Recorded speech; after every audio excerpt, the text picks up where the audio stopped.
Number 5. Jayce and the Chasm of Stupidity. Ah yes, episode 7. The dancing episode. The happy episode. The episode where we see all of our favorite characters back together and thriving.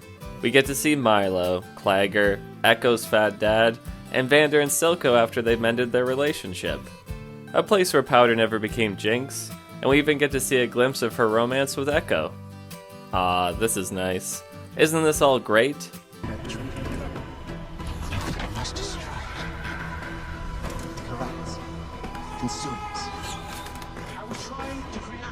Oh. Oh no. We're not gonna have to talk about this, are we? Okay, so to summarize the events leading up to episode 7, Echo notices that his big tree is dying. So he and Heimerdinger meet up with Jayce to discover the source of the corruption. Jayce hypothesizes that the Hex Core might be responsible, so the three of them head there to figure out what's going on. Once they arrive, they are quickly met with the anomaly, which pulls them into alternate timelines. Jayce wakes up in a dark future where he had failed to stop Victor's grand evolution, and everyone died. Piltover is now a crater of death and smog, filled with creepy mutated creatures. And at first, it feels like there's some kind of ultimate revelation coming. Something meaningful that justifies this horrific experience. But then we find out that Victor's orchestrated this whole thing, and it all just falls apart. Why did you ever give me this? Why? I thought I could bring an end to the world's suffering. Wrong! You'd think that this would be a good time for Victor to step in and explain what's happening. For all Jayce knows, he's still in the same timeline and somehow survived Piltover's destruction when he hit the anomaly with his hammer. There's no clear evidence for him to assume that he's in another dimension. If Victor's grand plan was to have Jayce climb up the tower to have this big revelation, then why the fuck doesn't he give Jayce any guidance? He doesn't even tell Jayce that the tower is where he needs to go. Jayce just happens to decide on his own that he should climb up this super treacherous tower. What if he had decided to walk in the opposite direction, or try to find life outside of Piltover? Like someone who could explain what happened. For all Jayce knows, the destruction might not even extend past the city. I think instinctually you would leave the apocalyptic zone to look for a more functioning civilization. But because Jayce is retarded, he drags his useless hammer into the city instead. Sure, he sees a flash of Victor in the fog, but that's not enough to justify this decision. If Victor had just pointed to the fucking tower, it would have made sense. But that would require logic, and we don't like that kind of writing anymore, do we? So despite the lack of guidance or any basic rationale, Jayce heads into the city and for some reason, his hammer doesn't work in this world. However, there's no actual explanation given as to why this happens. His other hammer at the end of the episode is still functional, despite being corrupted. But whatever, just don't think about it. Forget about it. Forget about it. Paulie, forget about it. So even though the hammer is heavy as fuck and is useless, Jayce decides to lug it around anyway. What's he gonna do with it? The Hex Crystal is dead, so none of its abilities work. It's too heavy to be used as a weapon, and there's no way for him to repair it. But sure, Jayce brings it along because... I'm retarded?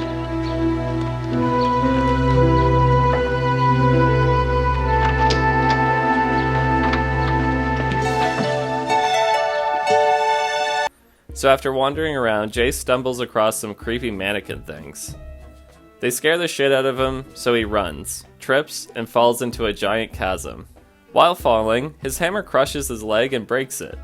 The fall is rough, but apparently it's not bad enough to kill him. Keep that in mind though for later. With a broken leg, Jayce is stuck in the pit for months on end.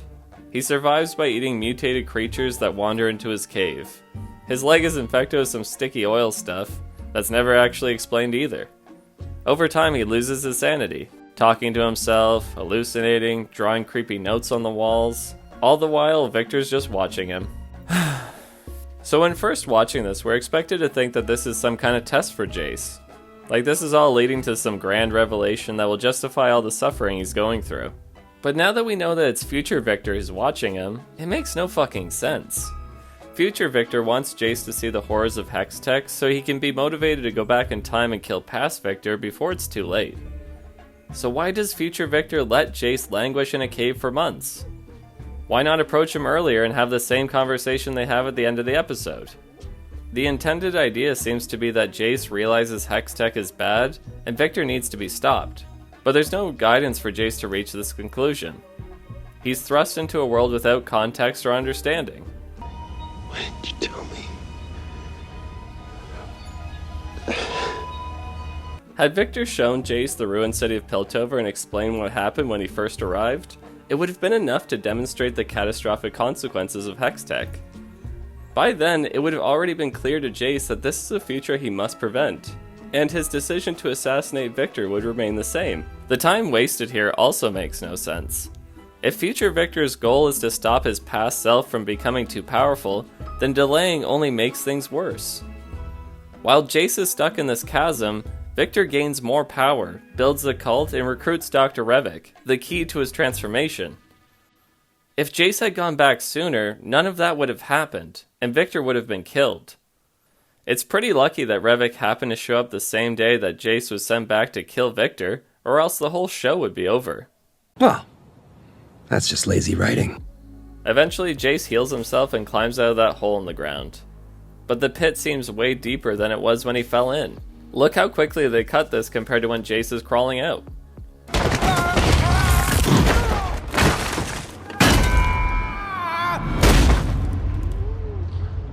He even stops to light a fire.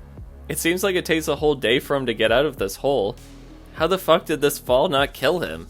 You know your show has a problem when it shares the same fall mechanics as the Rings of Power. Hello up there! I seem to have fallen down a cliff. I'm still alive, but I'm very badly injured. I think my legs might be broken, but I'll try to stand up. Ah! Yes, they are broken. Please? No one? Sorry. Jayce makes his way through the city and finally climbs to the top of the tower. So I guess now we can acknowledge at this point, had Jayce not fallen into the chasm, he would have certainly left his hammer behind here, as there would have been no way for him to take it up these floating platforms. Jayce brought his own hammer to break his own leg and then used the parts of the hammer to make a brace with it? Talk about time loops, eh?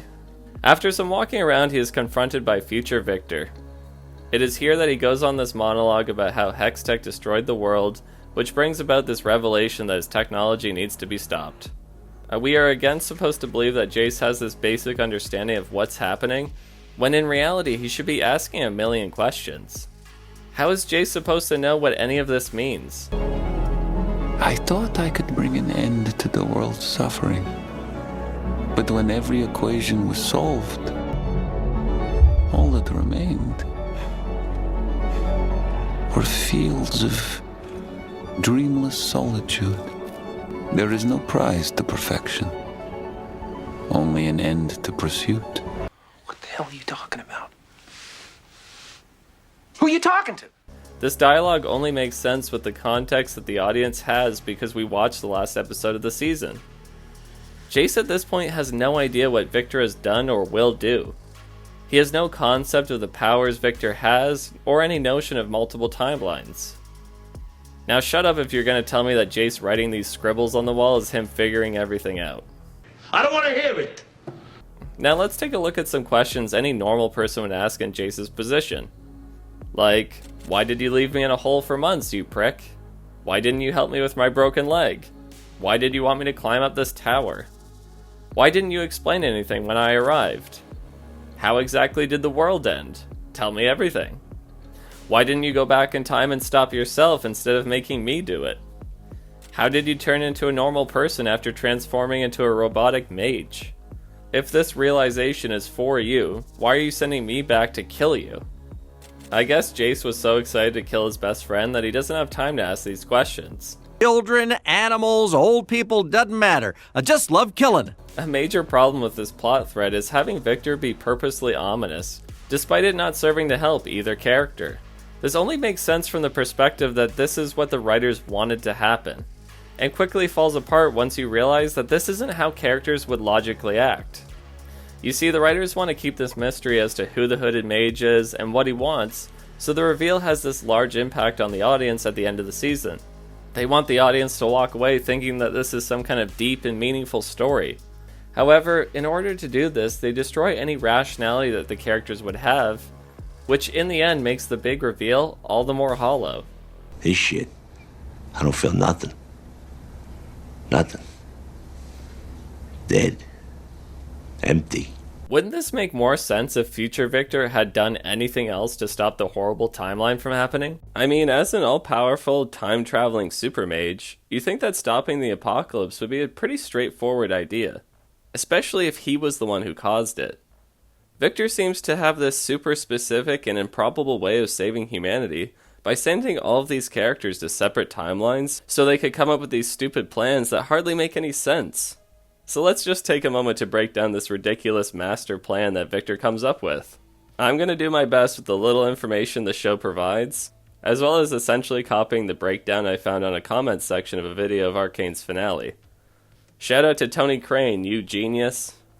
So in the original timeline of the show, Victor reached the pinnacle of his glorious evolution, achieving ultimate control over the planet. Yet in his victory, he felt desolate, stuck in this dreamless solitude with nothing to occupy his existence.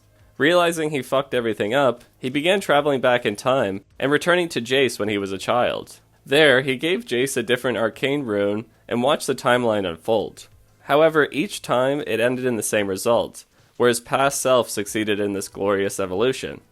After countless attempts, one of the timelines finally diverged, the universe we see in the show. In this version, Echo and Heimerdinger were able to make a new time machine using the acceleration rune. This brings us to the end of the show. Victor again is about to be successful, but this time, Echo uses the time machine's hex core to momentarily stun Victor, which allows Jayce to get through to his humanity, breaking the cycle and allowing Victor to see how wrong he was and go back on his decision to end the world. Wow, when you write it out all on paper, it makes a lot more sense. I mean, there's no gaping flaws with this plan at all, right? You sure about that? You sure about that? You sure about that? I mean, as a time-traveling, all-powerful super mage, you'd think that stopping the apocalypse would be a pretty straightforward idea, especially if he was the one who caused it. Victor seems to have this super specific and improbable way of saving humanity by sending all of these characters to separate timelines so they could come up with stupid plans that hardly make any sense. So instead of an overly complicated and convoluted plan, let's come up with some basic ways that Victor could have saved the world on his own without torturing his best friend for no reason. Number 1. Victor goes back in time and tells both his past self and Jayce not to create hex tech. Surely if the future version of yourself told you not to do something, as it would result in the destruction of mankind, you would listen, right? I know both Jayce and Victor are ambitious guys, so if they disagreed or showed any kind of hesitation, then future Victor could just teleport them to the dark timeline and show them what comes of their creation. Number 2. Future Victor goes back to warn himself of what happens when he creates his cult. He could show his past self the dark timeline through his telepathy, and it would be enough to stop himself from creating an army of mannequins. It works at the end of the season, so there's no reason it wouldn't work when Victor still retains more of his humanity. Number 3. Instead of sending Jayce back to kill Victor, have him link minds with Victor instead. That way nobody dies and the war with the Noxians is stopped before it even begins. Number 4. When Sallow is in the Hex Core, teleport him to the Dark Timeline so you can talk past Victor out of killing the world. Number 5. Go back and snap Dr. Revik's neck at any point before he saves Victor and merges his body with Vander's corpse. Number 6. Tell Jayce to shoot Victor twice with the Mercury Cannon. Number 7. Save Jayce as a child but don't give him the runestone so he doesn't become obsessed with magic. Number 8. Teleport a younger Victor into the middle of the ocean so he drowns to death before he merges with the Hex Core. Number 9. Let Jayce and his mother freeze to death in the snow. Number 10. Let Jayce kill himself when he's expelled from the academy. Number 11. Get a gun and shoot Victor and Jayce multiple times to make sure they're dead, preferably before they meet each other. Number 12. Teleport Jayce into a reality where hex crystals don't exist. Number 13. Make sure Skye isn't there to save Victor from the Hex Core. Number 14. Teleport Mel out of the room before the council room explodes so Jayce and Victor die a horrible death. Number 15. Teleport Jayce and Victor into the Dark Timeline and leave them there so they go insane and die. So yeah, Victor could have done any of these things at any point, as we were shown that he has the ability to not only travel through time and space, but he can also take other people to whatever timeline he wants. This pretty much makes him a god, so he really could have done anything he wanted. In other words, he is completely responsible for everything that happens in the entirety of the show. The amount of good Victor could have created with these powers is crazy to think about. Yet he not only chooses to let our beloved characters suffer, he also forces them through completely unnecessary trials just so he can have a friendly chat. So he's not only evil, but he's also stupid. Now you could chalk this up to destiny or some kind of greater plan that we might not be aware of, but no matter how you put it, all of this death and suffering is on his hands. As we know now, this was all completely avoidable. Now I'm no gambling man, but I would put the lives of all the survivors of 9/11 on that the writers had no idea what they were actually doing by creating this time loop plotline. I'm pretty sure not one of them could explain the layout of Victor's plan in a clear and concise way. I think it's pretty evident that this all boils down to the writers thinking that it would be really cool if the mage that Jayce had met as a child was actually Victor from the future. I mean, does any of this make any sense? The plot is so full with holes that most of the story is held together by strings of sheer luck and chance. So many things should have and would have gone wrong if the writers hadn't forced it into existence. We see that Victor is both aware and capable of creating timelines that are practically heaven when compared to the main storyline. Despite this, for some reason he chooses to let these shitty things play out just so the story can happen. He allows for Vander's transformation into a horrible monster, he lets Powder become Jinx, he lets innocent people die in a war, and banks the saving of the world on a plan so retarded and convoluted that even Greta Thunberg would sneer at it. So let's not pretend that Victor is the good guy here. Well, I guess he did let Isha die. That's something at least. Continued in part 5.